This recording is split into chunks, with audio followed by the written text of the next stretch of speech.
O Brasil conseguiu manter a economia em crescimento no terceiro trimestre. O PIB aumentou 0,1% na comparação com o trimestre anterior e 1,4% contra o mesmo período do ano passado. A trajetória que nós vamos mostrar aqui deixa clara a recuperação. A gente vê um mergulho profundo em 2015, uma melhora leve em 2016 e agora, finalmente, terreno positivo em 2017. Olhando especificamente para o terceiro trimestre, algumas coisas melhoraram na comparação com o início deste ano. Indústria crescendo 0,8%, serviços alta de 0,6%. Agro caiu 3%, mas aí tem uma explicação específica, que é a super safra do primeiro trimestre, uma base muito forte. E a demanda veio não só do consumo das famílias, mas desta vez também dos investimentos. Os números mostram que a recuperação, no início do ano muito concentrada no agronegócio, começa a se espalhar por outros setores.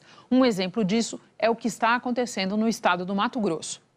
Aquela cor no final de ano, o seu Luiz Paulo já conseguiu. Depois de muito tempo desempregado, está trabalhando há 2 meses, na especialidade dele, pintura, com carteira assinada e tudo. Muito mais animado para o Natal e depois... Estamos entregando essa obra, aí diz o rapaz que vai continuar com a gente ainda, né? Tomara que seja assim, né? A sorte que bateu a porta do pintor na capital veio no impulso dos bons ventos que sopram lá no campo.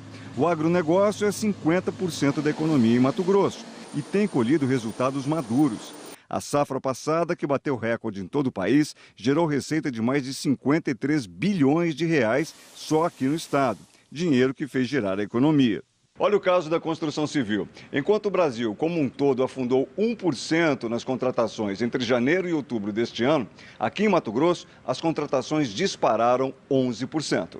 A boa renda conseguida pelos agricultores estimulou o mercado imobiliário. Em 2016, de todos os imóveis residenciais lançados, 61% foram vendidos. Em 2017, essa taxa já está em 81%. O consumidor continuando a comprar, como ele vem fazendo nesse segundo semestre de 2017, a tendência para 2018 é de um número maior de lançamentos em relação a 2017. De fato, 2017 é um ano para a agricultura, né, que foi bom.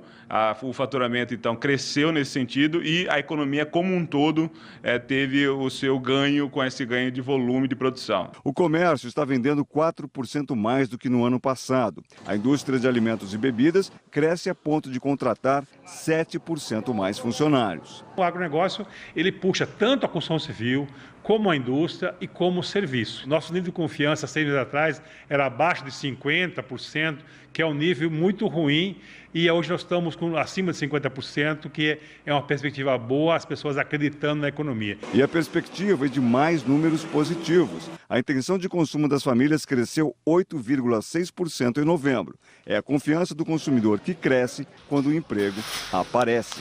Sem comentário, estou gostando demais de estar trabalhando. Bom, além de tudo, o resultado do PIB trouxe para o Jornal das 10, em plena sexta-feira, o nosso comentarista de economia, Carlos Alberto Sadenberg. Sadenberg, boa noite. No início da recuperação, os mais cautelosos tinham 2 temores, principalmente. Que ela ficasse lastreada apenas no consumo e que, então, tudo isso acabasse quando desaparecesse todo aquele dinheiro sacado do FGTS. Mas parece que não é isso que está acontecendo. Pois é, e que foi um bom dinheiro aquele do FGTS, né? Mais de 45 bilhões. E, bom, quando a gente olha os dados de hoje, o consumo continuou crescendo. Teve um crescimento de 1,2% sobre o trimestre anterior e 2,2% em relação ao mesmo trimestre do ano passado. Então, o consumo se manteve, não era só o FGTS, era também emprego e renda, como a gente viu, aliás, na quinta-feira, que saiu o índice de desemprego caindo e a renda do trabalho, a renda do trabalho aumentando. Então, isso ajuda o consumo junto com a inflação muito baixa. A novidade foi isso aqui. Você olha o investimento, né? Ele despenca, aqui está. Crescimento zero é essa linha aqui. Você vê que ele fica abaixo. Mergulha ali. Desde 2014. Desde o final de 2014, você tem um investimento no terreno negativo. E agora aqui, ó, começou a piorar menos, até que finalmente passou Ficou positivo. para o lado positivo. E a expectativa é que continue. Ainda falta o investimento da construção civil, que está bem atrasado. Mas como teve atividade imobiliária crescendo, quer dizer, o pessoal vendendo apartamento, casa, isso é sinal de que provavelmente as construtoras estão desovando aqueles prédios que estavam parados, né? E que talvez então volte a construir no ano que vem.